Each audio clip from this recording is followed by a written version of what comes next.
When a series of shipping disasters points to a mysterious sea monster, Sherlock Holmes and Dr. Watson leave the comfort of Baker Street and board a freighter where they encounter unexpected betrayal and come face to face with the enigmatic Captain Nemo and his submarine, the Nautilus.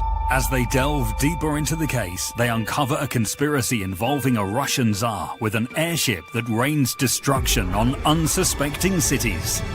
With time running out and the world on the brink of war, the heroes must use all their skills and resources to stop a massive conspiracy and prevent global conflict. From Eisner-winning writer Mike Barron and illustrator Richard Bonk, dive into the depths of adventure and unravel the mysteries of the sea with the world's greatest detective in Leviathan. Order now on Fund My Comic. Star Trek will not be presented tonight, so that we may bring you the following special program. Entertainment news today. You're such a dragon gay. Everything sucks and it's no good. That comes out of Hollywood. But there's one place you can go to get all your news and info, and maybe even have a laugh or two. You know it's true. Midnight's Edge after dark is life. We stand for nerds and geeks, we will survive. From Star Wars to Jurassic Park, it's Midnight's Edge after dark.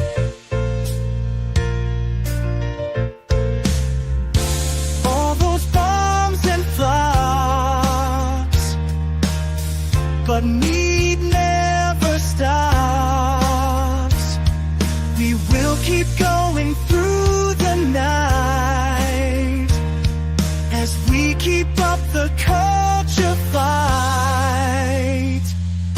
Midnight's Edge after dark is life. We stand for nerds and geeks, we will survive. From Star Wars to Jurassic Park, it's Midnight's Edge after dark.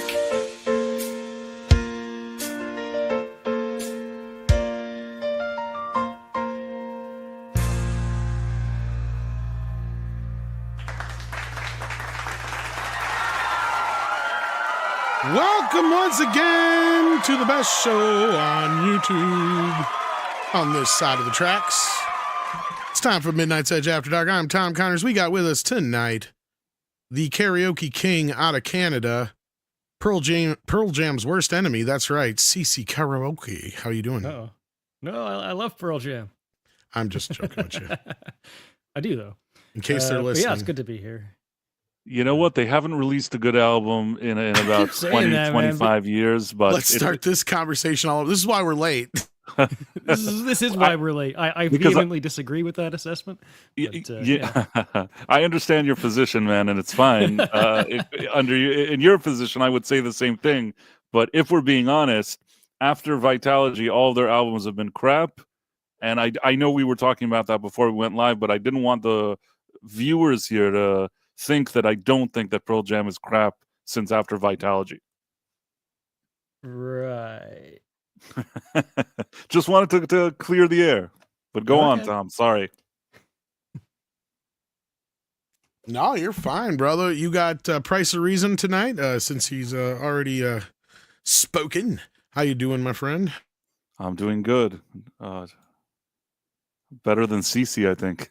I think so, yeah. Poor CC, he's dealing with all this shit right now, so hopefully we can get all that sorted out for you. You can get your, I don't know what sweet shit is, but you can get it all sorted out for you. But we're here to support you in any way we can, I meant. We also have, no problem. We also have Nick Weiser with us. How you doing, Nick? Hey, Tom, CC, Price. Yeah, that Pearl Jam conversation was quite something. Well, I mistook them for another band earlier today at my employer. I heard some song. I'm like, wow, this this Pearl Jam guy's voice is really weird in this song. And then someone's like, no, this is Hootie and the Blowfish. I was like, oh, shows you how much I know. I want to hold your hand and I'm going to cram on the Miami Dolphins. Yeah. I heard some song like, oh, I was just like, what Is the hell? Hootie and the Let me Blow- hold your hand. That's all right. Is Hootie and the Blowfish, I Only Want to Be With You, or is that a different one? I only want to be with you. I thought that yeah, was that's Hootie. I Hootie. thought that was Pearl Jam. No, that's Hootie. Man, Hootie was annoying That was the then. song that really kind of set him into the stratosphere, but yeah. Such an awful song. That's a song that, sometimes you have songs that you hear them, and the first second you hear them, you know they're crappy, but then you just can't get rid of them because other people don't have good taste in music, and you're forced to keep listening to the same crappy song. That was a good example. The sad part, that is the worst song on that album, probably. Because the album itself is not that bad. Never bothered listening to hate it. It's when that okay, but so for those who don't know, the whole reason that album was so big, I don't know if most people know this or not, is because of fucking BMG and Columbia House. Did you guys know that? I have no idea what you're talking about. They sold more copies of Cracked Rearview Mirror, or whatever the fuck that album is, from Hootie and the Blowfish, through BMG and Columbia House than any other way. And that album is one of the biggest selling albums of all time because of that. So they propped it up? Well, I don't get it. Yeah. And going back to, I brought this up before, you may not have been on the show, but there's a really great documentary out there that this guy made where he started working at Columbia House, and he just started bringing his video camera to work and just videotaping how the ins and outs worked. And then throughout he talks about how it went all about it, and how basically what they were doing was illegal, but the music industry didn't do shit. And the reason they didn't do shit is because those counted as sales. So they used them as basically free advertisement and propping up their albums on the Billboard list. So they didn't really get the sales? It was fake? Kind of. I mean, they were getting sales, and Columbia House and BMG would pay them for sales. But you got to remember, BMG and Columbia House's gimmick was always, we're selling you a bunch of albums for a penny, and then you buy like 1 or 4 at the regular cost, which is some astronomically doubly priced from what you would normally pay at like Walmart or Best Buy at that time, right? So that was part of their gimmick. So if they actually got the money out of you, yes, they would pay the residuals to the record company, but it was so little and so it didn't matter to them. And that was how they skirted around this crap, because they produced those by themselves. It's not like they had, them produced for them. Right. Now BMG eventually became a record company themselves. Columbia House was technically an offshoot of, I think, of Columbia Records originally, if I'm not mistaken. But that was their whole thing, is they were kind of like this male gimmick. That whole scam that they used to say, get 10 The CDs for a penny, and then you're like, wow, and then they'd start charging you all these other fees and stuff. Exactly, yeah. And you basically get stuck in a collection agency. I think that when I saw it as a kid, even as a kid, when I started seeing those ads, I knew there was something fishy. I was kind of taught from a young age that if something is too good to be true, it's too good to be true. There's no reason why they would give you all those CDs for a penny. Well, the beauty of it is we screwed them over just as much as they were trying to screw us over, and in turn them screwing over the music. And so it was kind of like this beautiful dance that we were having with the music industry, and we were winning in the end. Because the best part about it is they would just turn this shit over to collections, and the collections part of it, what would they do? They'd call up and they bug the piss out of you, but then eventually they'd be like, look, it's my kid. He's not even 18. He's got 5, and it's their fault for sending 5, right. Packages they to the same all the time. address. Yeah. So they can't do shit about it. It's like, what are you going to do? Take a 12-year-old to court? Right. Over 5 CDs? Agree with you. I agree with you that it probably wasn't worth pursuing, but you know what? It must have been a scam that worked for them. Some people must have paid them. They made enough. That's the point. They made enough until they didn't. That was right. Yeah. But I just never bought into it. I didn't need it, I guess. But I understand what you're saying. There was a way to outsmart them, I guess. But this documentary, I believe, is on YouTube. Check it out if you guys have it. If I ever find it again, I'll share out the link. But it's a great. Make sure to do that. That's the beauty. Record everything, document everything, and then turn it into a movie. I'm sure back then they weren't too happy about it, but he didn't release it until like way after Columbia House was already shut down. Even though they did bring Columbia House back, it's owned by some other company now, and they just do DVDs, I think, now, and that's it. But anyhow, Parrot Head asked for $2, and this is a good question. Who bought Columbia House CDs? Everybody. They didn't really buy them, though. And then they did have great, like their video stuff was really cool, because if you were in the video club for Columbia House, you get your hands on movies way before they would be out for sale. But again, you're at the mercy of their copies. So they would always be like a little bit subpar copies of everything. And yeah, it's kind of funny. The beauty, at least with CD, is that it was digital, so you didn't really notice a difference. But their cassettes, their records, their videos, yeah, you noticed a difference. But that being said, yeah, Mead Music Edition. We've actually got some news to talk about today. But thank you so much, Parrot Head, for kicking off our super chats of the day. That's the first one so far. We appreciate the support around here. I think we introduced everybody, and we'll see who comes in late if anybody does. But we got a few things to discuss. We'll talk about the Shrek news first, because this is just kind of okay. So Shrek 5 has been pushed to December of 2026, while Minions 3 moves up to summer 2026. So that'd be like Despicable Me 8 now, wouldn't it? Technically. On the technicality, that would, the overall be the 7th movie. But yeah, we are very teetering on 8, though. And if you don't include the various, they have like 10, 15 shorts too, which are entertaining. I've watched almost all of them. They're great. And the last Despicable Me was great. So as long as they maintain the quality, not a bad thing, but they just got to keep it up, because this is actually one of the shorter gaps in between these movies. Usually with these movies, it's been 3, 4, 5, sometimes more years. So if they can get it out in 2 years, hey, more power to them. Well, I am concerned about Shrek, though. Well, I think they just moved that out, so it timed it with the anniversary more so. Oh, So that's what it says here, which is timed to franchise 25th anniversary. But I'm curious about the Donkey movie, because that was another thing that was announced. But I didn't see him mention you're that. Right. That was mentioned a while. I think we talked about that. Yeah, we did. So I don't know if that's getting delayed or moved around at all either. If that's just, So, yeah, it's not huge news, but it's like that's like the only other news today that was going on besides the Neil Gaiman shit, really. Did you watch the last Puss in Boots? Puss in Boots: The Last No, Wish? I Dude, heard it's that it was good. It was seriously, watch that shite. Seriously, it is. Well, awesome. He was the best part of part 2. I mean, so. It's like the first one was pretty good. Like it's one of those, like, yeah, this is a good something to kill time with the kids.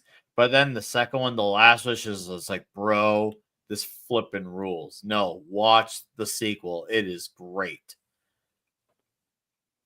So yeah, I don't know how you feel about that, CC Price. I don't know if you're even fans of Shrek or Minions, but I liked the first Shrek. I think I liked the second one. The third one was kind of already wobbly. Yeah. I really feel like I may not need so much more Shrek.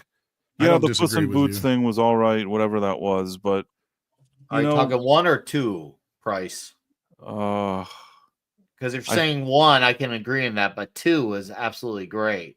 I think that both of them. I think I saw both of them and enjoyed them. I don't really know beyond that. I think I liked it 1 and 2 of Puss in Boots. Oh, okay. But what I'll say is for the most part, maybe the second one was a surprise, because I thought it would be crap already, and it was actually good. But actually, I don't really need any more of these. I'm done with them. Like let's give it a rest. I don't need this anymore. And Minions is dumb. I don't like Minions. I don't like that whole crap. I don't like it. I think they're annoying. Oh, I love those movies. Oh, they're so fun. Can't stand them.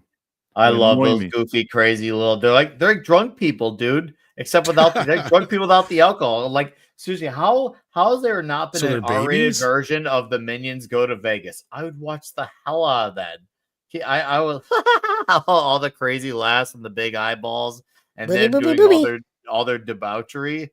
I would love that movie. That's a movie waiting to happen. Who needs The Hangover? We can have the Minions going to Vegas. What about you, CC? I watched the first one. I actually really liked it. The second one I thought was absolute shit. The third one, I don't even know how I bothered to watch the third one after the second one was such shit, and it was even shittier, I think. So I kind of just dropped off of it after that. But I like Mike Myers. I'd like to see him do Austin Powers 4. I'd be more interested in that right now than Shrek 18 and a half or Puss in Boots 10. There's only 2 Puss in Boots. I actually like Shrek movies. I actually like the second Shrek more than I did the first one.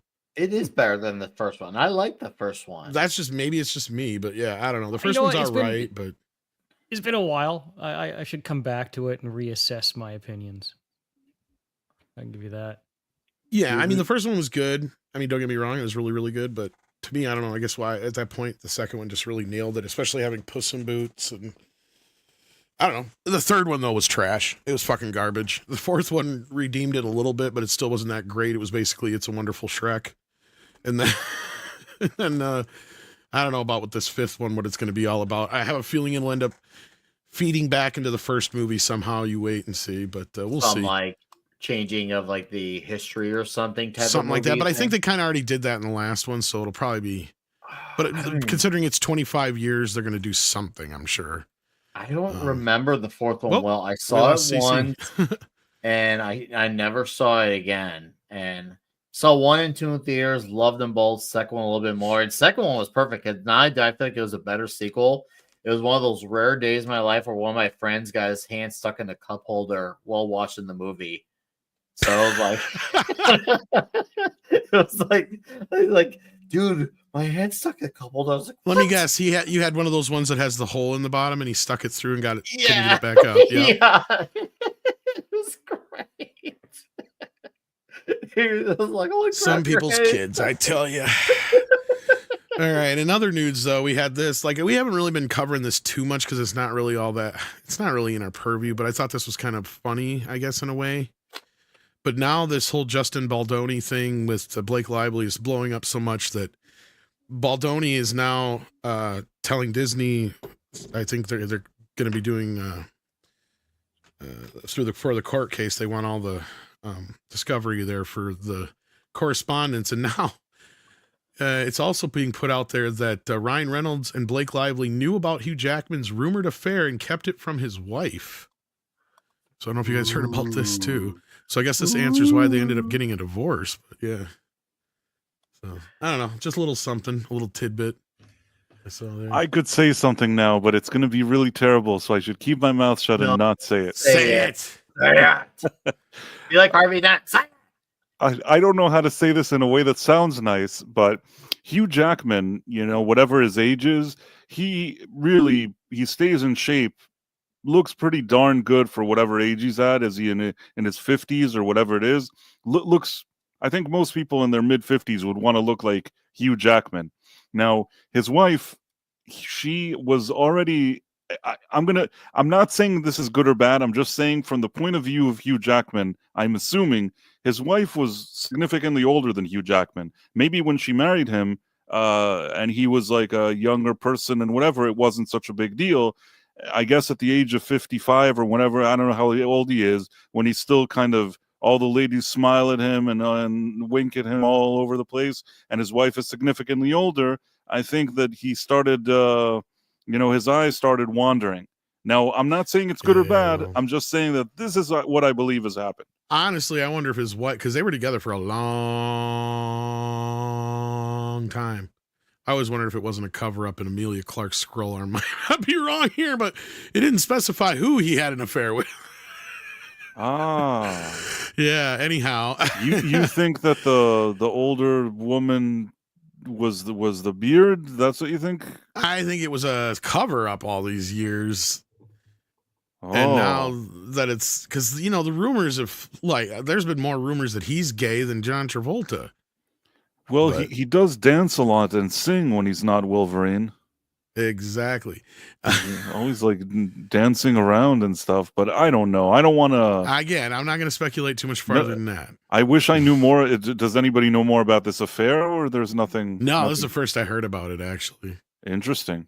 It's just all kind of coming together, and it's some tabloidy shit, but I just thought it was kind of Okay, interesting. Now they're like Mecha J said. Now they're dragging fucking Hugh Jackman into this, and his wife on top of it all. Russell Hall sends in 5 and says, "I also have a funny story about getting stuck in a cup holder at a movie theater. And you stop there, makes me wonder if it has something to do with your penis. And I love your little Neil Gaiman's."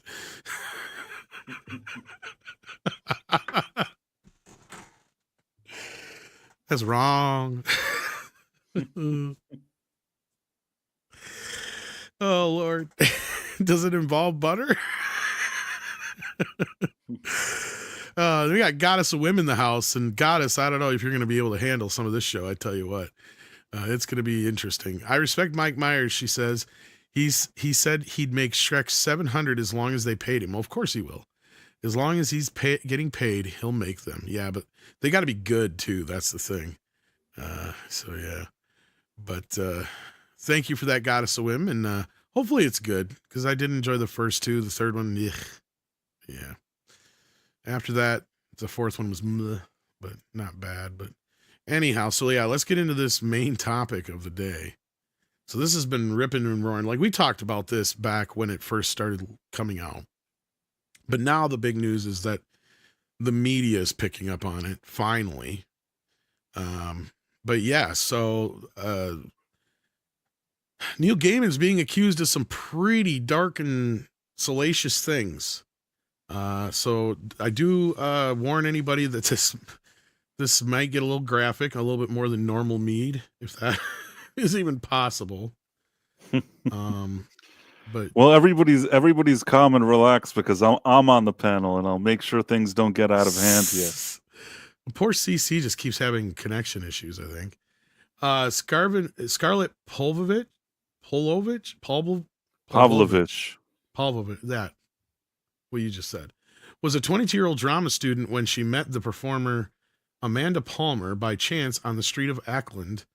It was a gray, drizzly afternoon in June 2020, and Palmer, then 44, was walking down the street with actress Lucy Lawless, one of the most famous people in New Zealand, owing her a 6-season stint portraying Xena in The Warrior Princess. But Pavlovich noticed only Palmer. She watched her TED Talk, The Art of Asking, and was fascinated by cult famous feminist writer and musician, by her unabashed self-assurance. You know, it's funny how all these feminists get themselves involved in this shit too, and I'm not trying to victim blame at all. I'm just saying. No. I just want to say before you continue, you realize I read this article. It felt like I was reading like a 500-page novel. This is so like this is the problem with this. So, is there anything in here where you think we should highlight? Okay. I can give like the cliff notes if you want. Please, because I don't really want to sit here and fucking read all this. Okay, I'll do the cliff notes and I'll also give like I'll leave out the words that could be problematic. As long as I'm more worried about words that rhyme with grape. Of course, if somebody serves grape other than juice, that, I don't really care. If somebody serves grape juice, I will make you it. You can even substitute like words like assault and stuff. That's not going to bother me. Okay, so basically, here's my take on this. This lady, Pavlovich lady, she ran away from home when she was 15. She was, I don't want to say almost homeless, but I guess during the coup, there were issues. She did have a job. She worked for like a perfume store. Then she didn't work there.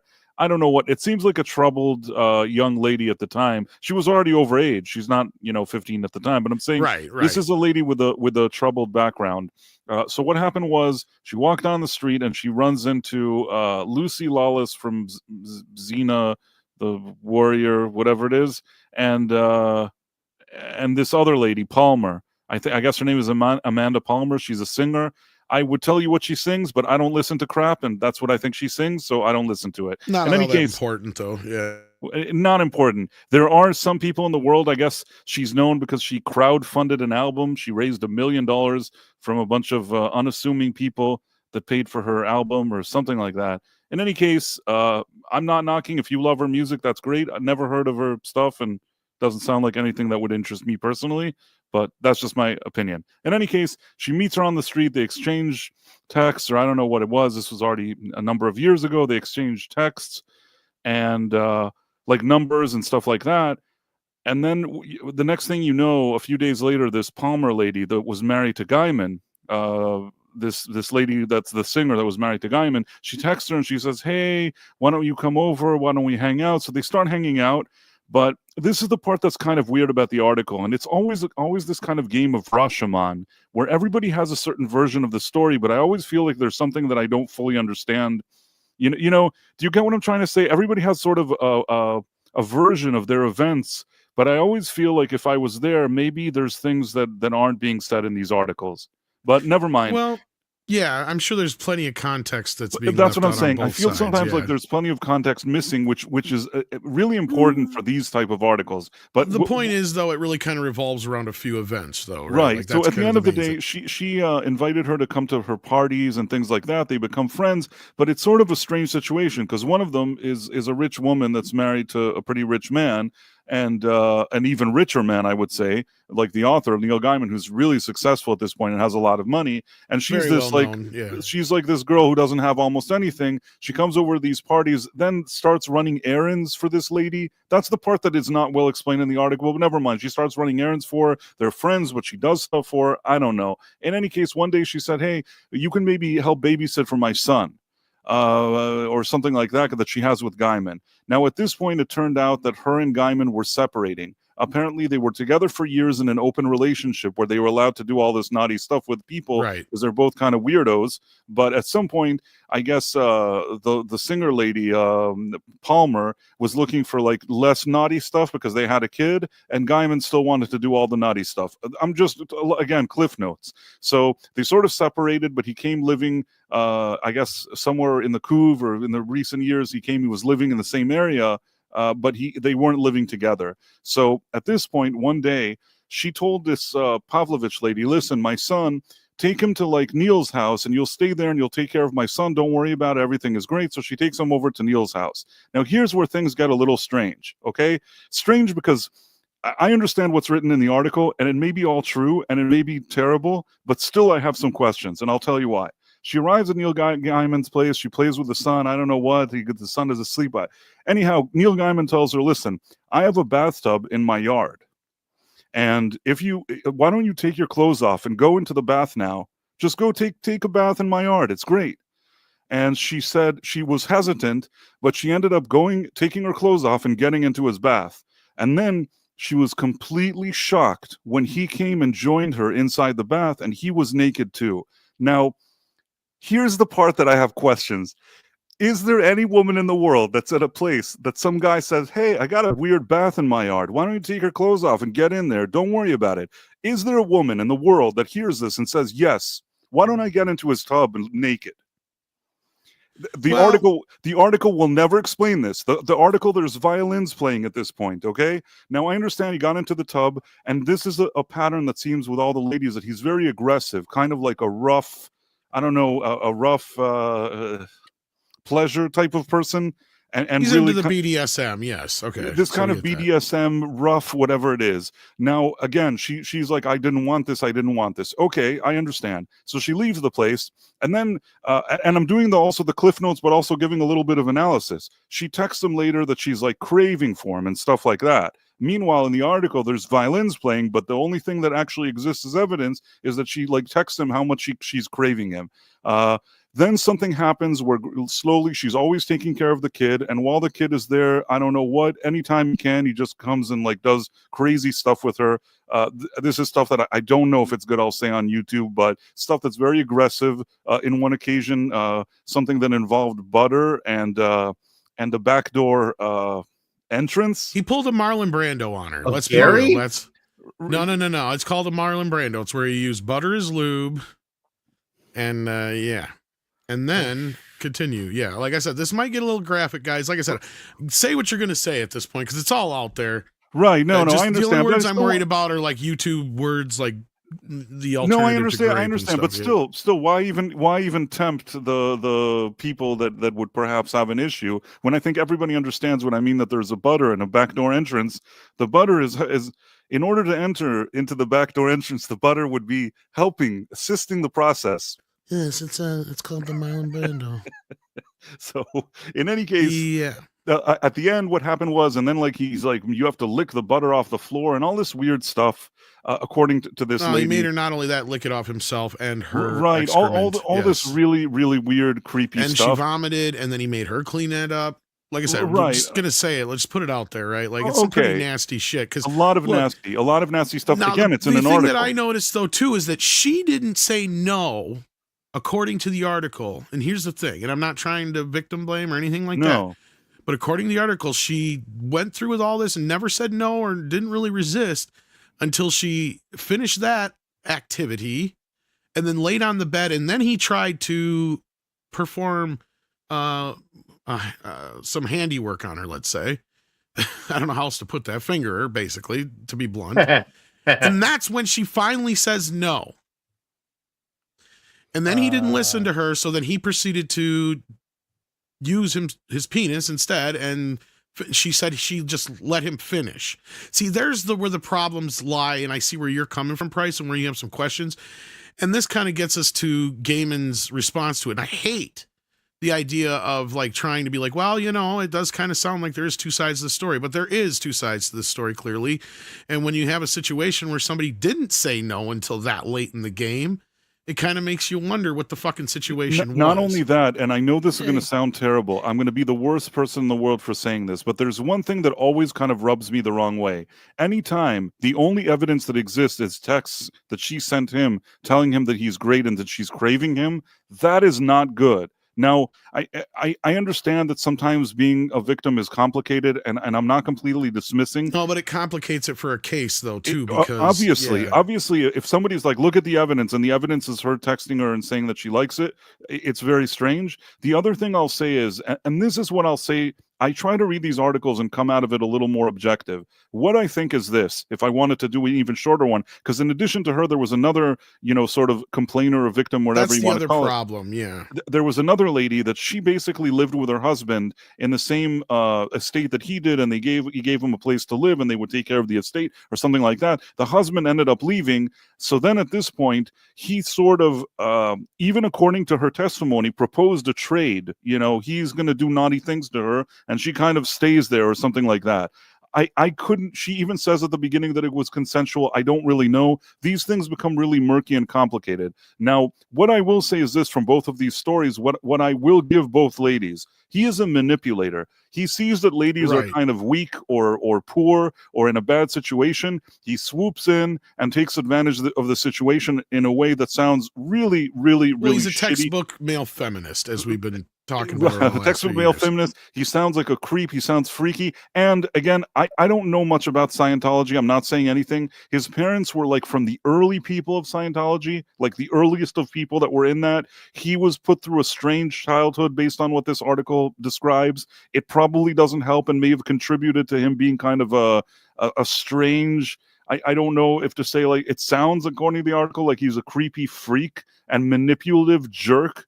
I'm not saying that he doesn't sound like all these things. And even though I don't come out of this article liking him, I still think that in both of these cases, it sounded like the ladies, as long as there was a rich guy paying some bills, they somehow were going along for the ride, even though they thought he was disgusting or something along those lines. And that's where I kind of struggle with these types of situations. I will say that in two cases, he ended up apparently making them sign, I think in both of them, NDAs and paying them off. But then isn't there more like 8 girls or something like that at this point, or something like that? I thought I read. Maybe there's more, but this article really focuses on 2 and says something about their NDA. If you read like the 500 pages of this article, I think that they mainly focus on these 2.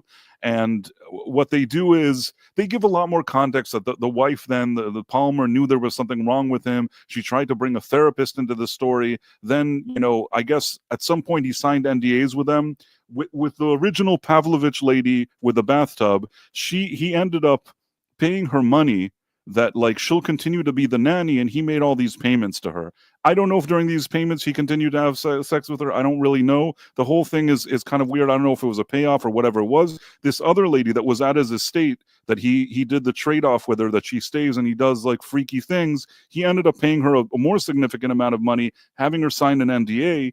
And then in both cases, I guess they broke their NDA and went to talk to this newspaper, along with maybe some other ladies that said that he was very rough and things like that. And final comment I'll say, even the other ladies that complain about him, some of them were consensual. They thought he was this great author. They went to like these fan conventions or whatever it is. They're all like around him. Well, he was used to be like an emo god, basically, yeah. Right. And in a lot of cases, it sounds like they're willingly going with him. The part that he becomes sort of a problem is that he sounds like a freaky weirdo that does all this kind of BDSM, whatever you were saying. But at the same time, it sounds like he's not always really discussing this BDSM beforehand. He just thinks, well, I'm Neil Gaiman. They love being with me. I'll just do all this crazy shit. They'll love it. And then it turns out that they don't love it. And what starts off as maybe a more consensual relationship turns into some freaky, weird shit. So I'm not dismissing what they're saying. I'm also not a lawyer in this. I don't understand in this field what to tell you. But it doesn't help when they're taking payouts and signing NDAs. No, at the same it absolutely time. It doesn't help, and it doesn't paint a picture. It's not like I read the article and thought, "Wow, I love this guy." I thought to myself, "Man, this guy sounds disgusting." That's just another sick degenerate who got away with shit for this long, sick basically. Yeah. Freak. This sounds like a freaky weirdo. But at the same time, and I'm no fucking saint, but I mean, there's stuff that's in here that even made my fucking stomach turn a little bit. Listen. This is not like, when you read what happened, what they say in this article, it like makes you feel uncomfortable to read it. It's really kind of freaky and weird. You know what I mean? That's what I'm saying. Yeah. If some people like that kind of stuff and their partner is consenting and they agree to this kind of BDSM stuff in advance, that's perfectly fine.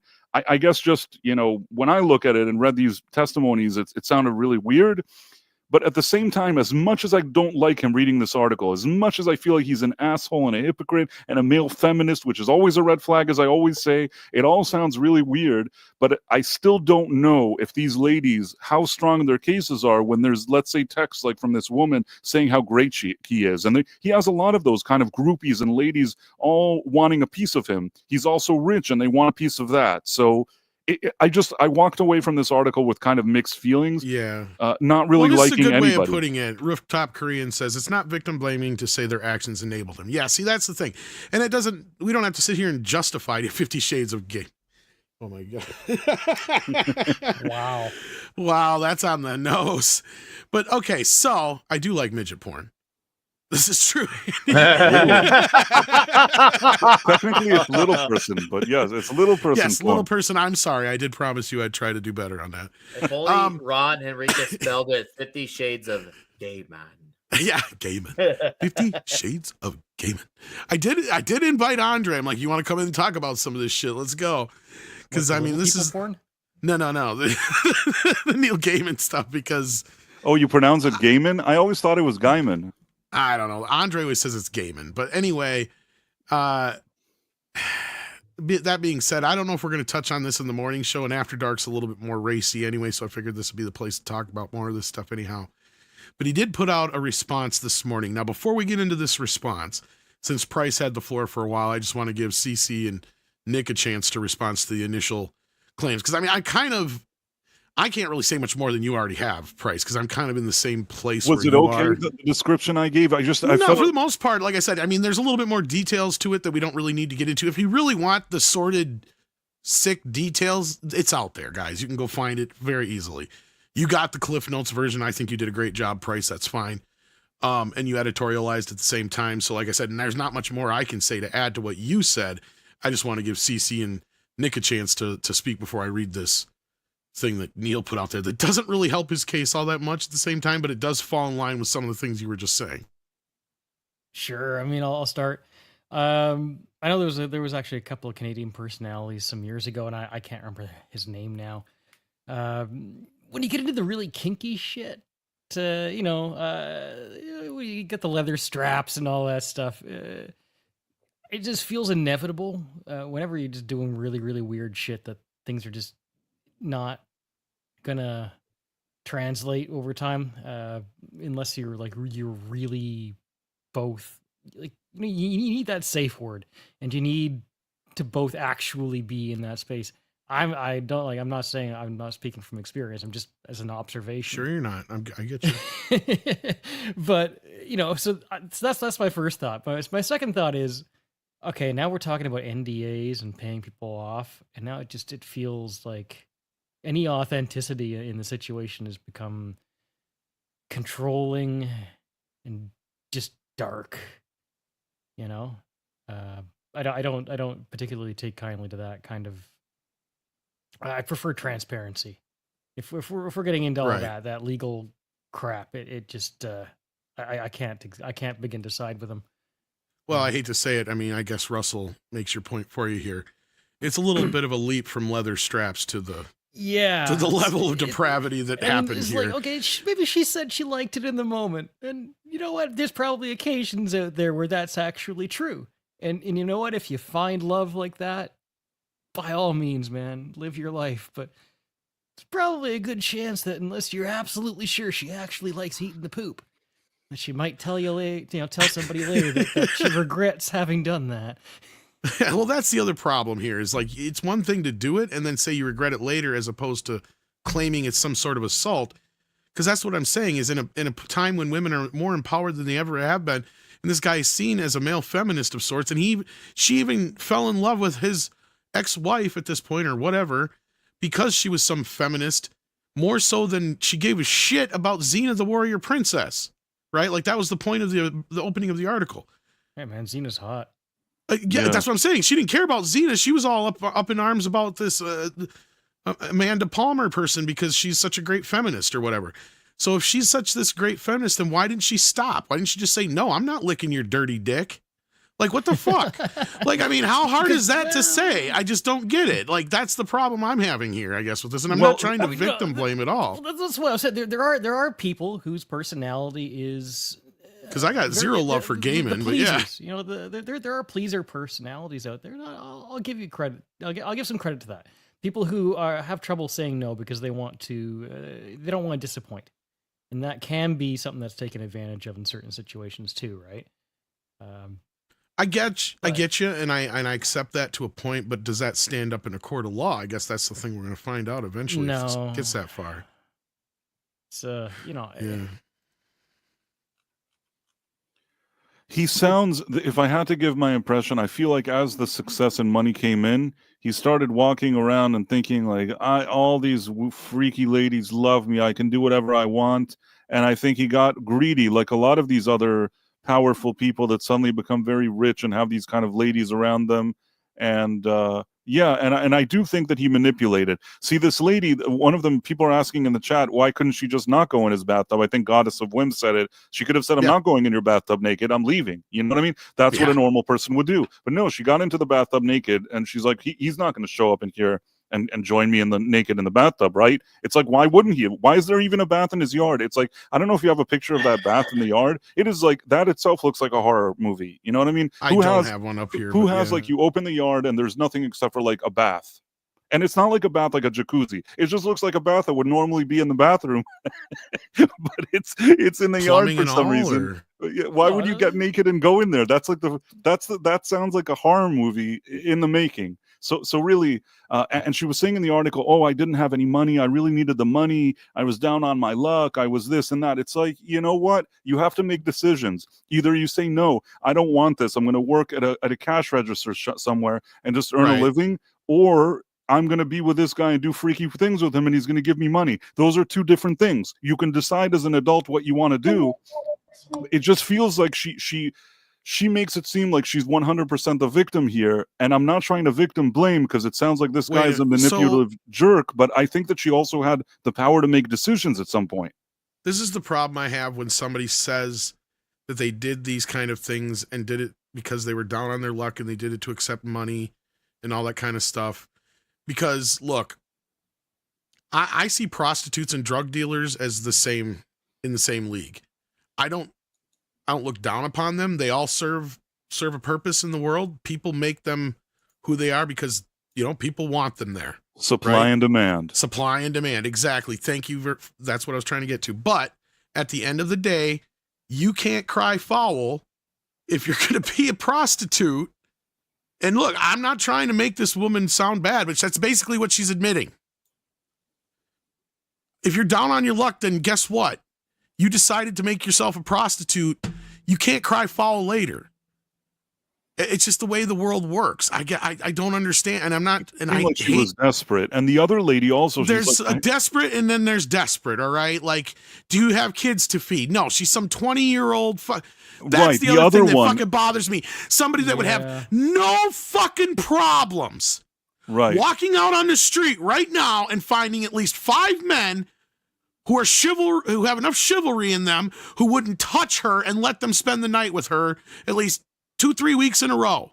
She could probably find a place to live for the next few months. All she's got to do is walk into 3 bars and she'd have no problem. She'd have a fucking pocket full of numbers probably. If Neil Gaiman is after her ass, that's my point. And I'm sorry, I hate fucking sounding like this. I do. I really fucking do. But I have a hard time with this in this world, especially when it comes to, then there's the other side of it though. Here's the problem with Gaiman, right? The problem with Gaiman is this. This is where I, with my psychology background and what I know of certain people in my life that I can speak of, not their names, but I'll just say, just from experience of what they've gone through and everything like that, when it comes to addictions and being into certain things, when it comes to beyond drugs and alcohol, I'm talking about sex addictions and shit like that. Look, this is why I'm not a person who agrees that, oh yeah, give these pedophiles these dolls and shit and let them live out their fantasies on those because that'll get it out of their system. No, it won't. No, it won't, because it's always an escalation at that point, right? Like it's a fine line, and as soon as one thing gets done, then you want to push it to the next level and push it to, and that's exactly where Gaiman got. I can tell you that right now. That's what happened. Is like you just said, he had enough women in his life who let him do this to the point where it's all he knew what to do. And I'm not giving him any fucking excuse for it. No. But they also need to learn to say no at the same time. It's a two-way street in this whole thing. He doesn't come out of this looking good, but I also he needs to take responsibility for his own behavior, yes. Right, but at the same time, also the flip side. Now, the article, because they probably knew that the first lady wasn't a good, because of these kind of down on your luck story, they had the other lady. Now, the other lady that was on his estate, initially it was her and her husband. Her husband left, and she was left on the estate with her 3 daughters. So her whole thing is that she did the trade-off with him. She agreed to this arrangement, or whatever you want to call it, because she had 3 kids. At least with her, I can feel a little more bad if there's children involved, although I don't know, is the husband earning any money? Can he do anything? I mean, does every mother with kids have to go? She could have just taken her daughters and left and gone somewhere else. I know it's tough, but, you're entering into some kind of sort of arrangement with somebody. I don't know what to tell you. I mean, I guess what I'm saying is that he sounds like he manipulated. He knew she had the 3 kids, and he was a jerk, just like he is in the other story. But at the same time, she still had a choice to make. Yeah, and women are usually raised to avoid that kind of thing. And I'm not mad. I'm not, saying that. No, to you. no. But you get where I'm coming from. It's like, nah, I hate that excuse. Look, most women in most places, especially bigger cities, have no problems getting into like protection centers especially if you have kids. Right? So, like, this is what I don't understand. And if it's a smaller community, even easier. So I will say that the downtown east side here in Vancouver, it's like it's mostly men. There are women, but you don't. I mean, it's men, right? Who are not who are in on the street. Final thing, Tom. Oh, sorry, CC. No, but you're right, CC. That's true. I didn't mean to cut CC off. What were you saying? No, you was just saying that you are right. If you are a woman and you are in that position, you probably more likely. And I could be totally wrong on this, but I in my observations, I spent a lot of time on the downtown east side for karaoke, because there's some great karaoke joints down there. But it's it's heavily men for sure, right? Now maybe that's one reason or another, but I would imagine that the women are given some care for good reason, But by the way, I want to ask Tom. I DM'd you the picture of the bathtub. Before you show it, I want to ask the people in the chat: if you're a woman and you come to a guy's home and that's his backyard, and he says, "Take your clothes off and go into that bath," what are you thinking to yourself? If you can share that image, oh, there it is. Okay, if you can share this image and let the chat tell me if that's not a horror movie bathtub, in my opinion. It looks weird. Is it got plumbing to it? I don't know. That's his Where's backyard. the water? How do you get water in it? I mean, I don't even know. I look at this. Looks like a horror movie. I don't know who has his yard is like a tree, some plants, and his weird bathtub. I am not This is what I getting. was saying. It looks like a fantasy, and when she gets into that tub, she is imagining the fantasy, whether or not she regrets it later. There's this power thing, right? And I've talked to people who have been involved in the music industry at some points or another, and it's the same thing as Hollywood. I would imagine is when you have the power to do these crazy things that normal people can't do, then people start to do the things that they would actually do if they could. And unfortunately, that breeds a lot of really nasty shit, right? I mean, it's like, unfortunately, there's a lot of dark stuff that goes on, and it's hard to find. People said they the good don't ones. understand why I think this is a horror movie. I think this is strange. If nothing else, this is not some cool decoration. it If doesn't look. If it was a cool jacuzzi, I'd be like, okay, he has a cool Yeah. jacuzzi setup. This is not like a cool jacuzzi. Why would I be asked to go into this tub naked? I want to know where the water comes from because I don't see any plumbing here at all. Maybe he pisses into it. That's what I'm trying to figure. Like, that's what kind of makes it more weird than I do. Because I agree with you. Like, if this was set up in a way where there was like a nice little fence around it, maybe a nice little deck where, around the tub there and all that kind of shit, maybe. But yeah, the way this looks, but even just a regular tub and not a jacuzzi even makes it weirder just to begin with. You're right. But look, I'm not here to judge people's kinks. But at the same time, he did say something. Nick, what did you want to say about this? Because we didn't get a chance to get your reaction to this, but I know you were dealing with kids there, it sounded like, for a second. Yeah, it's all good. This situation, so I did read this entire breaking the silence thing, and reading the statement, it's a statement that rings hollow. Now, I'm not gonna say he's absolutely guilty because we still need to see how all this goes. However, do I believe to some extent he definitely has elements of guilt there, even though he says there's things that are being said untrue. I still believe he has to have some level of guilt because he tends to say a lot of things that tend to ring hollow all the time. I've paid attention to when he does his posts and press releases, and he's really good at putting his foot in his mouth. And not that we never all done to some degree, but I've paid enough attention to Neil Gaiman, and he's done it quite a bit. He also uses some addiction terminology in this letter. Oh, yeah, he definitely has terminology that has when I see stuff like saying, as a private person, I've tried to be a private person. It tells me like, and maybe not what you meant, but this is what I'm meaning. I see phrasing like that. I'm thinking, oh, this sounds like this was not supposed to get out. And maybe I'm looking into it, but I truly believe to some extent he definitely has some layer of guilt here. And I'm curious to see to what extent. It's funny because I remember when there was the whole Time's Up, Me Too, yada, yada.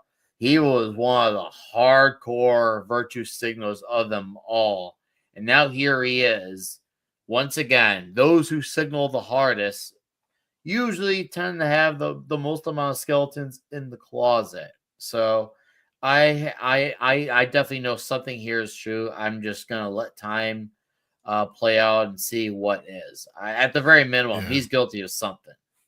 Well, I kind of more agree like with the last part you're getting at there about as far as like where it feels like addiction kind of terminology here. Because what he does is he takes some responsibility, but then like you said, he then jumps around and then he's like, well, then it's not true. But like, okay, let's just read it here because he goes, over the past many months, I've watched stories circulating the internet about me with horror and dismay. I've stayed quiet until now, both out of respect for the people who were sharing their stories and out of desire not to draw even more attention to a lot of misinformation. I've always tried to be a private person and felt increasingly that social media was the wrong place to talk about important personal matters. I've now reached a point where I feel that I should say something.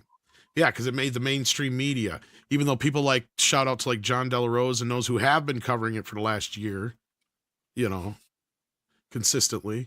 Anyway, as I read through this latest collection of accounts, there are moments I have self-recognized and moments I don't. Descriptions of things that happened sitting beside things that emphatically did not happen.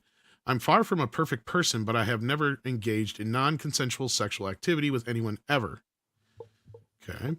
I went back to read the messages I exchanged with the women, and following the occasions, not accusations, I was going to say, sorry, that have subsequently been reported as being abusive, these messages read now as they did when I received them, of the two people enjoying entirely consensual sexual relationships and wanting to see one another again.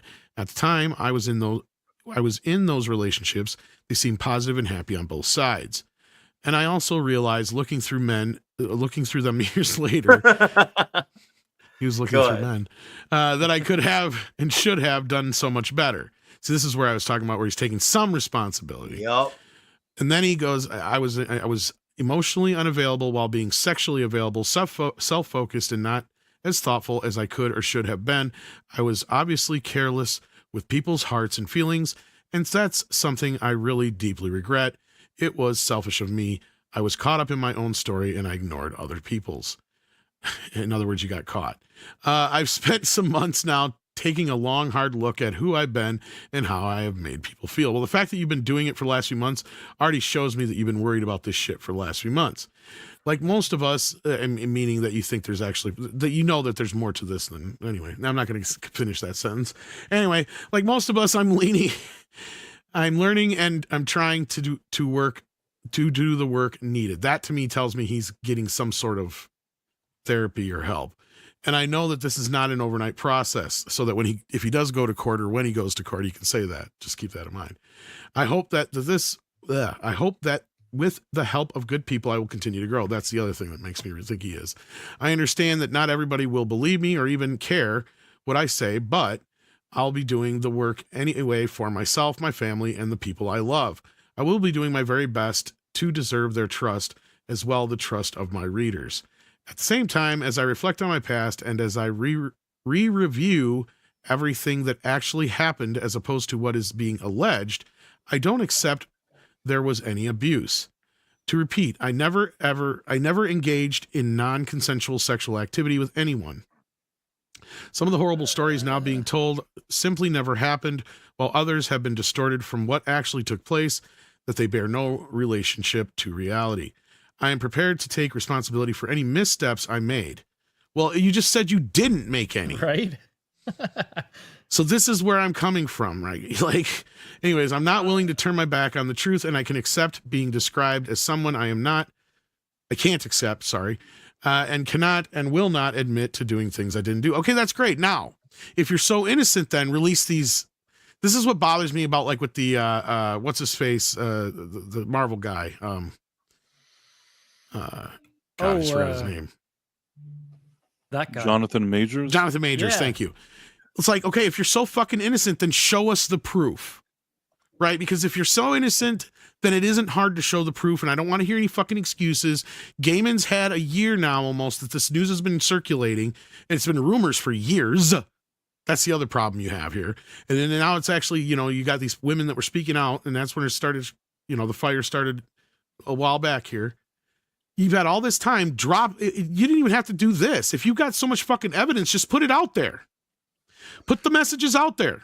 Well, the thing is that somebody said that, oh, no lawyer approved this message, but I think a lawyer did approve the message. And It sounds like some lawyering. Yeah, and I'll tell you why. Because before I even saw this thing that he wrote, I was telling you that even in the article that accuses him, the ladies admit that they sent him texts, at least that younger lady, that she's craving him and how great he is. So if somebody in a court of law were to say, well, show me the interaction, and that's all they have to show, it at least puts some kind of doubt on her case. And that's why here, his lawyer probably, when they worded it, said, the messages that I have on file say that I'm great and that they love me. And he, within all of his bullshit else that he wrote here, he did make a point of shoving that in there. And that's where I think the lawyer really leaned in and said, work with what you have. They have text saying that they love you, put that in there. Also, even in the stories, they're like, other people are like, well, it started consensual. I did want to go out with him. I did this, I did that. And only then when he became all BDSM and weird would it become like a freaky thing for them. So they're leaning into whatever they have, any kind of correspondence that shows these ladies maybe went along with him, at least for some of this ride. And that's what this thing reflects. He can say, "Oh, maybe they felt uncomfortable. I didn't know. How was I supposed to know they felt uncomfortable? They don't like butter." You know what I'm getting from this is I feel like he gets off on that whole like kind of manipulating somebody who's not really totally keen People who are impressionable. yeah, it's People pulling who him want into to that- get into the industries that. Sorry to cut you off, Cece, but I feel like this is spot on. important That's for what I me mean. to Like get in on this. It's not this. Obviously- It's Oh, not the go ahead. same thing. It's not the same thing as a genuine connection. Mhm, It is a kink. It is totally a kink, and it sounds like this guy is definitely on that ride where he's mhm. going to find people who are not necessarily the genuine connection. You're right. He wants to manipulate them and pull them in and on the promise and get them a little bit out of that comfort zone. And it's not, like yeah. Anyway, go on. He's on a control trip, man. It's clear he recognized his own status and hype, and he used that to his advantage of who he was luring into his life. Some people would say, well, would these girls actually do a lot of these things? Well, if they see a guy like that with that type of power, some will. Some will.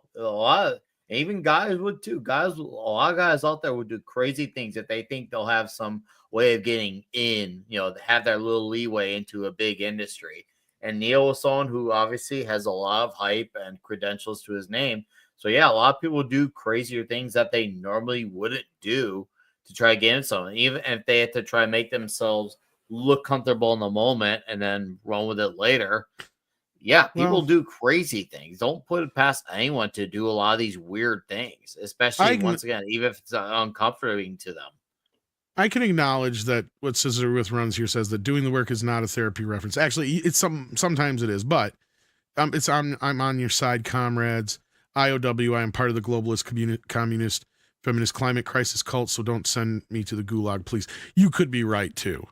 But I can see both being right. Yeah, but he's been clearly in working overtime the last few months to try and get ahead of this thing somehow, and I think it's gotten ahead of him now is what's going on. And I don't fucking believe him, to be honest with you. I don't believe what he says. But again, I have the same problems Price does. I don't necessarily believe everything they say either. That's the problem I have here.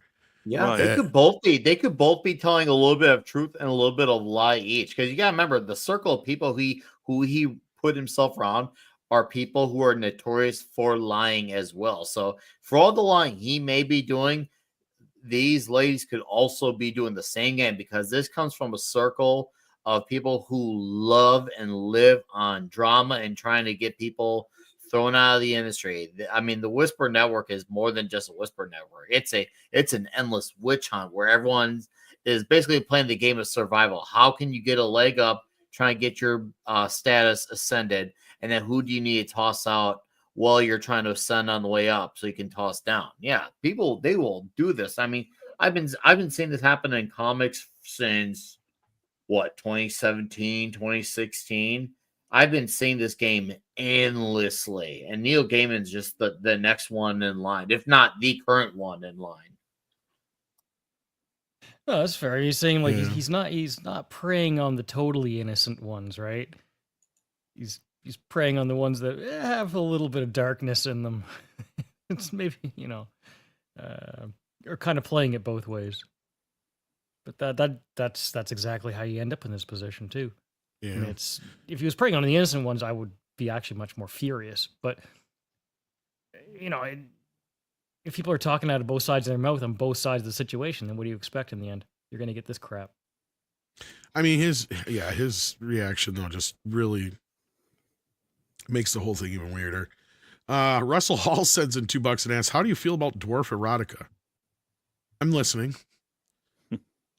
He goes, "Just the tip, baby." Russell Hall, thank you for that.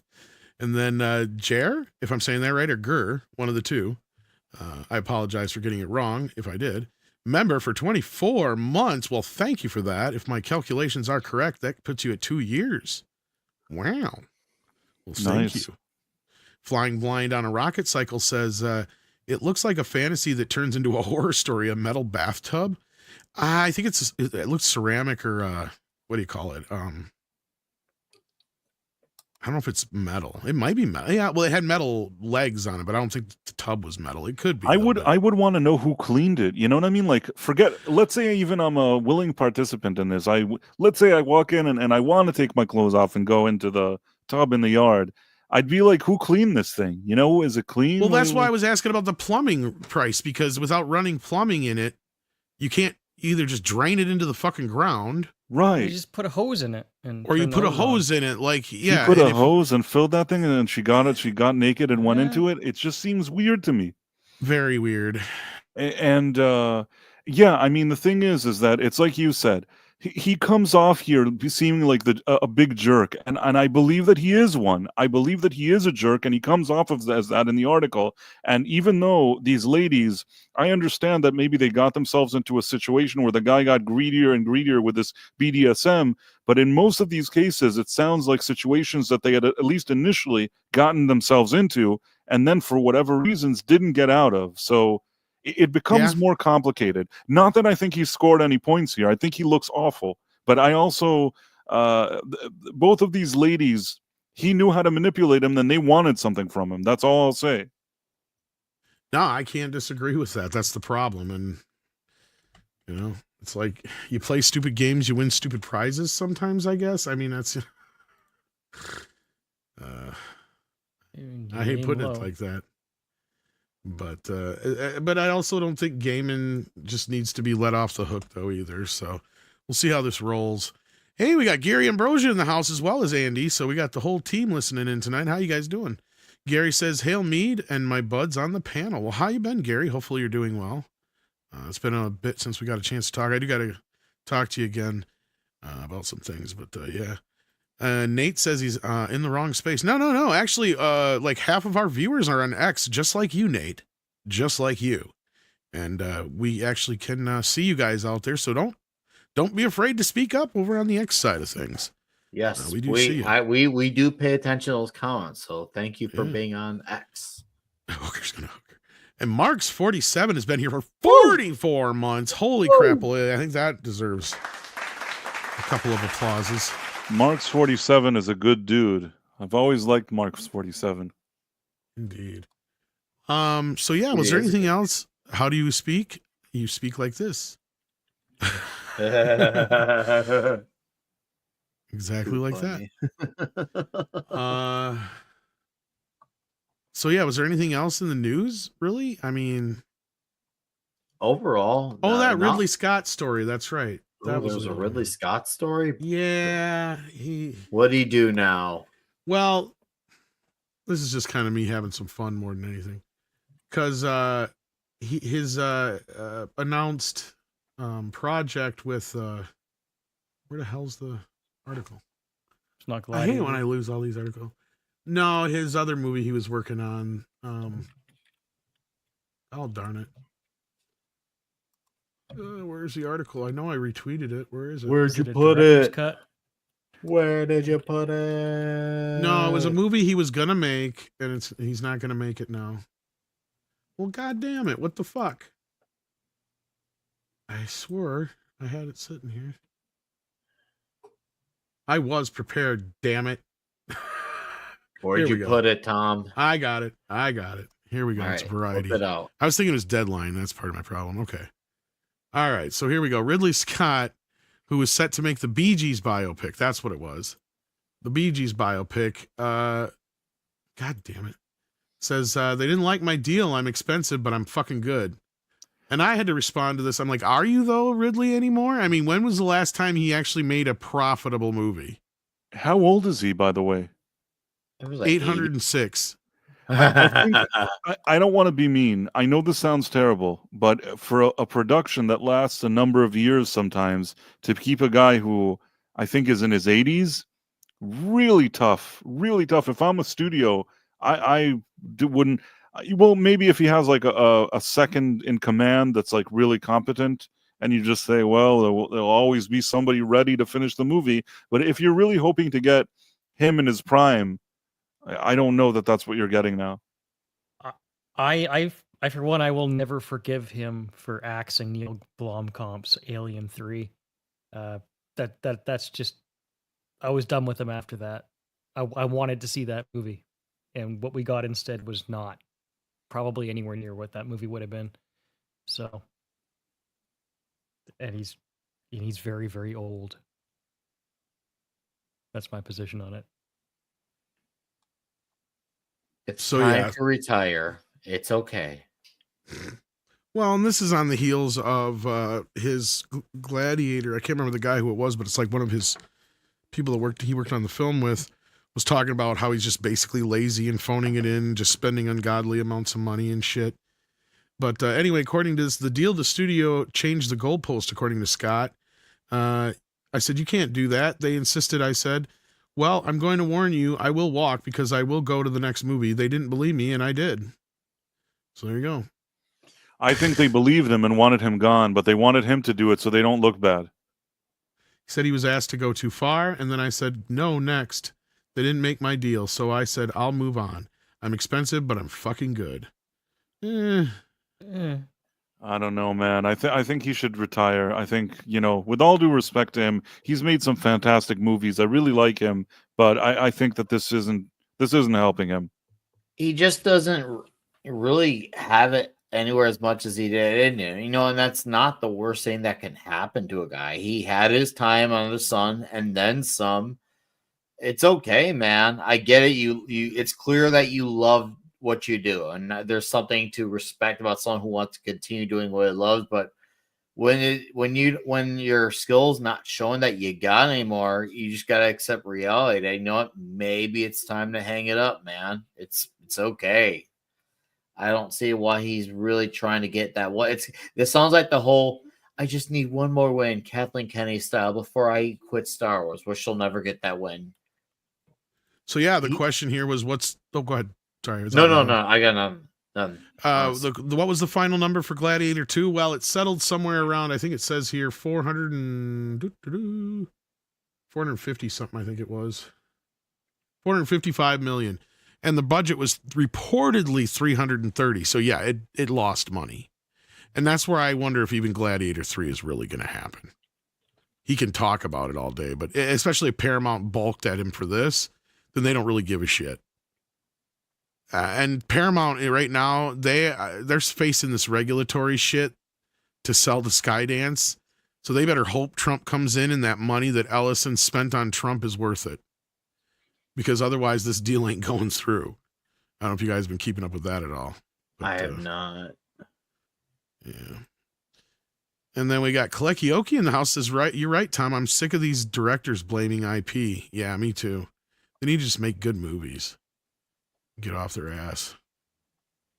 And then we got, see here, we got Goddess of Women as well, who says Leonardo DiCaprio is taking a private jet out of the LA fires. Mr. Protect the Environment once again uses a private jet, putting more emissions in the air. I heard about this. Yellow Flash did a video about it, and I happened to come up on my feed today. I was just like, oh, interesting. But I guess the funnier thing was was it the libs that were losing their mind over it or something like that? But yeah, we actually have a video coming up about the fires soon too, but I don't know if this will make the cut or not. But yeah, I don't know if you guys heard about this at all. No, I did not. But that's funny considering he wants people to stop, like, what's it called? Leo DiCaprio tells people how they need to be all about their footprints. We'll just say that the footprints. And now here he is, my private jet. Leading by example, Leo. Never change. Yeah, every time he takes one step forward with me, he always seems to take 3 steps back. And then Kalekioki brings up the retarded Flash director. Okay, so what he's talking about here is we just did a video on this on the main channel about Andy Muschietti saying that, yeah, the Flash failed because women didn't go see it. Which he's probably not wrong. That's probably one of the problems, but I don't think anybody wanted to see it. That was the main problem. I don't know. Did you guys see that? No. I did. No. Wait, what were you saying? Sorry, I missed it. So Andy Muschietti was asked about the failure of the Flash, and he blamed it on... There's like 4 quadrants of viewers. Yeah, the 4 quadrants, yeah. 4 quadrants, the older people, but then the younger people didn't like it. It's like, dude, your movie was shit. Shut up. Shut the fuck up. The I whole would have just threw oh yeah, you had it in your video. I remember. Yeah, I just said we just did a video about I it. did see it. Yeah, never mind. I said I did see it. Yes, I did see it now. That was one of the weirdest comments ever I've heard. I was just like, dude, just admit it. Your movie was crap. Like there was already a lack of interest because, well, they didn't. That universe was beyond damaged goods. That particular universe had way too much stigma attached to it just going in, and we haven't even gone to the whole Ezra Miller saga. Which that was a hell of a time. Well, yeah, on and that's me what to Andre talk gets about. into. Yeah, Yeah, and then that's There that the was a big problem. The Ezra saga. And then you It- also got the Zack Nathan. Snyder stain, which is, and I'm going to say it, and I'm not saying just to dunk on Snyder fans, but there is a stigma there too. So you got to put all those variables together and you realize, okay, this is not a good time to be putting something out like this. Like, yes, I do believe in a just world, a movie on The Flash could go over very well. It had nothing to do with his status as a character. For those who know their comics, he's actually one of the more popular DC characters outside of Batman and Superman. Don't forget, Aquaman was one of the least favorable amongst normies, and he had a first movie that did over $1 billion. So it's not like it can't happen. They just went about this the wholly wrong way when they made this movie that's being called The Flash. That was not a Flash movie. That looked like a movie that was a sequel to our other movies. It was, and then they tried to attach the Flashpoint story when yet it's the first movie on the Flash. They just went about everything wrong with that movie, and that's once again even outside of Ezra Miller, Zack Snyder, this whatever DC universe they were doing. Who's the other guy? Who's the other guy? Hamada or are you Hamada, yeah, the Hamada verse. You name all these types of universe, pocket universe, the Miller stuff. Everything about this was a train wreck just waiting to happen. Yeah, and as Kalecki points out here, notice how he failed to mention Ezra at all. Of course he did. Of course he did. And Andre did a real great job on that video. Yeah. And because I remember when I was hearing my stuff from my people at the time, they thought about it for a while about replacing him in the film. But it kind of came down that they thought that he wasn't going to be a big enough of a problem, and they thought Michael Keaton and all these other things were going to be enough to sell that movie at that time. And plus, it didn't matter. It was a dead end. Yeah, right? I think that's what solidified it. Once Gunn and Safran announced the DCU, it wouldn't even matter because they would have lost even more money than they already lost to begin with. Yeah. At the end of the day, though, it'll be one of those movies that'll be talked about in fucking film school. But thank you, Kalekioki, for that. Did you guys, CC or Price, have anything to say on the Flash director speaking on anything more? I think that we have a problem where people don't want to accept failure anymore. Everybody thinks that no matter what they do, they have to go out and spin it as a success. This was a failure success. It's like they're all following the footsteps of like Kathleen Kennedy and Bob Iger and all that crap, that something is wrong. And instead of saying, you know what, we made a decision, it wasn't the right decision, we're now going to try to see how we can fix it. We want to do what's right for the fans, or something along those lines. Take some responsibility. Say, you know what, we tried something, it didn't work. We can't always get it right. Say something that looks like you're a little humbled. No, it's always somebody else's fault. The audience weren't good enough to go to see his movie. Oh, okay, they're not good enough, then fuck you. We live in a culture nowadays that is, it's everyone's fault but mine. Yep. And this is the result of that. No one wants to accept, and it's clear that all these celebrities are all afraid to say, hey, how much did Ezra Miller, take part in the damage of this movie? No one did it. Yet somehow when there was a fake controversy over a Florida bill a few years ago involving Disney, they all got all up in arms, want to do their signaling and get in lockstep with each other. But the minute one of their own goes and does the things that they tell people they need to be aware about, they were all quiet about Ezra Miller. They fell in line, just been the opposite way. Hey, I know of course they're not going to make cool, but they don't have the humility in them to do it. Unfortunately, we don't have a Joel Schumacher type where he can be like, you know what? I'm sorry, guys, it didn't work out. But it doesn't help that it doesn't help that it's not that those people don't exist. We hire the personalities, not we literally, but they who hire these personalities, they hire people who are like this, who just accept no fault of their doing. And then they train them to be that way too. Yeah. It's also just the overproduction and overthinking. You're paying people in some sort of high-rise office 6-7 figures to stand around and talk about the 4 fucking quadrants and trying to just dissect what will sell the most fucking records or the most fucking tickets. It's just make it good. You don't need they to need to 10 actually have it be people good in order to sell tickets. Yeah, they well, actually imagine need that. to be good. You don't need a focus group in a boardroom full of people talking about all the metrics. Just make it There's good. another thing Imagine too that. I've got to mention about Ezra. This is not even about his stigma. When you watch in the movie, he is not a leading man. I watch him, and he was very difficult to watch in that movie. I've seen him now with a handful of directors and stuff, and he is not a guy who can carry this type of story. He is just not in. And on top of it, granted, I know he's working with the script, but he is not Barry Allen. Not one bit. I know how Barry Allen acts. Ezra Miller is not that. Ezra Miller doesn't even have what it takes to pretend to be Barry Allen because he only knows how to play Ezra Miller in these movies. And Ezra Miller sucks watching. I'm not a fan of his performance. I would, as much as it would pain me to admit, I would admit if I thought his performance is good. I would. No, he was absolutely awful as the Flash. He was never Barry Allen. And Zach has a really great way of choosing all these types of hires between him, Kryborg, Amber Heard. The dude's got a really great track record just getting quality human beings like Henry to the sewage. It's like almost the rest of it's all sewage. Nice job, Zach. We're still cleaning up your mess.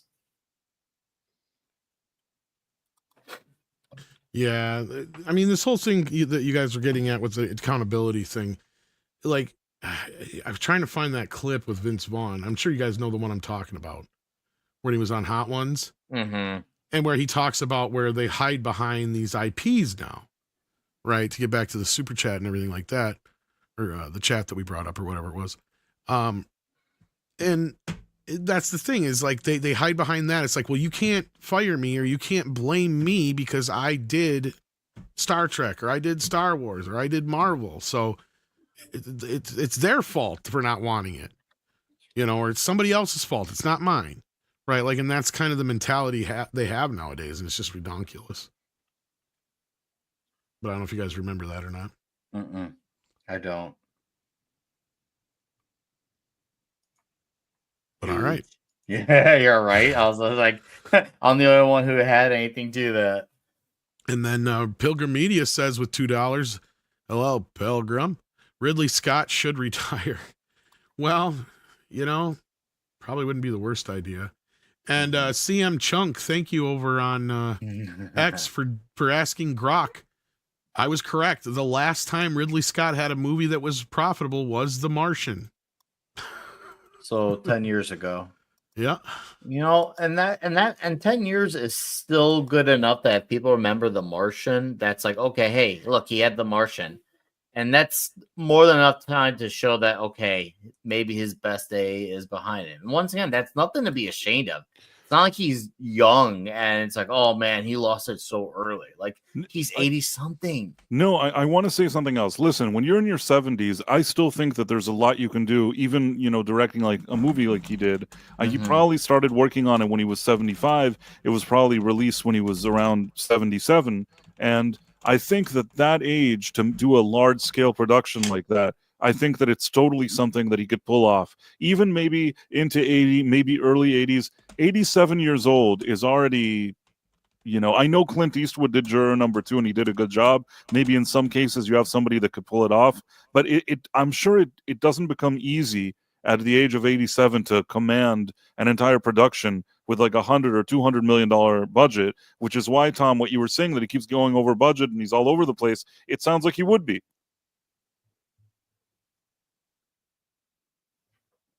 Yeah, and it's not going to take long for Hollywood. Yeah, to say it's not going to take long for Hollywood to just kind of say, yeah, we're not going to spend that kind of money when he's not returning that kind of money. Right. I did it, Tom, because you disappeared, so I figured I was unmuted, and then I realized I was typing, and I was unmuted, so I muted, and then I was like, oh shit, nobody talked. So, all right, well, you know what? I think we kind of exhausted the topics for tonight.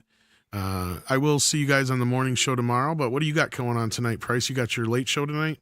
Yeah, at 11:45 p.m. on my live stream channel, Price of Reason Live. I made a review for Den of Thieves 2. I know that movie doesn't really interest that many people, but I don't know. I can't explain it. It's a video that hasn't been getting out there. It's probably like my worst performing video in maybe years. So if you feel like watching a review for Den of Thieves 2, you should check it out. Help bring my numbers up. Yeah, Tina, the Gaiman stuff kind of, I'm like, okay, I think we need to move on here. Get out of here. But yeah, so what you got going on, Nick? I think you got Toxic Tuesday coming up here in just a little bit. I don't know if I'm going to be able to make it tonight, but it's a great movie you're talking about. Man on Fire. Yeah. I can't wait. It's gonna be awesome. It's a good movie. Oops. It's going to be diabolical. It's going to be awesome. It's going to be huge and diabolical. There he is. Okay. Y'all got to check it out. What the hell happened there? Going to be a Toxic Tuesdays. Sorry, go on. Oh, it's all good. Thank you for taking it away, guys. 45 minutes, Toxic Tuesday, Man on Fire. And before then, I did a video today with talking about Diamond Comics and their whole. Oh yeah, tell me about that. Oh fuck yeah! Before we run away, don't go anywhere, guys. Yeah, tell us about that because I just saw that a little earlier. What's going on there? So basically, they filed for bankruptcy, and I am shocked that it did not happen 5-10 years ago. This is the company that has had a monopoly on distributing comics for the last 20-something years, and they have done so much bad promoting, bad shipping, bad transparency and communication under the sun. You can ask most comic retailers, and most of them have had bad experiences, and they have taken advantage of the fact that they were the only company you could go to get this stuff distributed, and it showed. And now, well, the Reaper is coming to collect his debt, and especially since they've had now competition in the last 2 or 3 years. Finally, it seems like they still don't know that they finally have competition. And Diamond is now finally saying that debt finally coming due. I hear talks that apparently they might be bought by Universal. I sure hope not. I think Diamond needs to pay the price for their actions. They need to actually be made an example of. I'm sick of all these companies that fail and they always get saved by someone. These things need to just die. They need to stay around long enough so that way, the current comics that need to ship the shops ship just long enough. That's it. But have someone fill that void after that because they need to go. Like, we don't need a company like that. They should have been gone a long time ago. And also, it doesn't help that retailers got comfy with them because they were the only retailer because it's one-stop shop. And I get one-stop shop. It sounds good because it's convenient. You don't go anywhere else. But we all see what happens when things are centralized. You get results like, let's just say, post Monday Night Wars of Wrestling, when you only have one company really ruling the roost. They don't have to worry about anyone being the best because they're the only ones.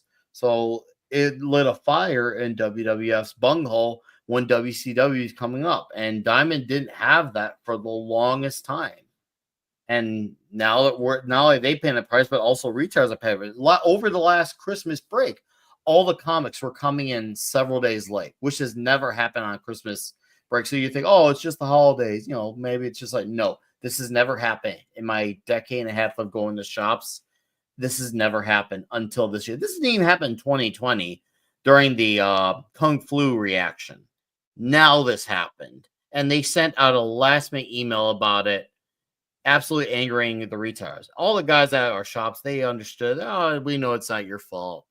But man, these guys are insanely idiotic and they are out of touch and they need to just go. I gotta stop. But you get the drift, hopefully. Yeah, Nick. Yeah, thanks for that. And yeah, because I don't know much about this kind of stuff, but I figured that was more up your alley. And Yeah, Nick. Christ, yelling me. Oh, all right, Anyways. guys. yeah. Well, thank you for that, Nick. And CC, what you got going on besides trying to stay afloat? Besides staying alive, no, not much right now. Just listening to what Nick was saying, I think it's his true point. Competition's nice because here in Canada, we have 3 companies who own the entire country, and they all cooperate with one another to set the market price equally, so that nobody's actually in competition with one another. All 3 companies cost the same price across the board for all products, and nobody's competing. So they all get their equal little market share. They're technically they're one company, And I think if some people in the world could do that, they would own the entire world. So I don't know, hopefully I'll live, and if I die, well, I know I just died because there are powers far beyond us. I am but a small man.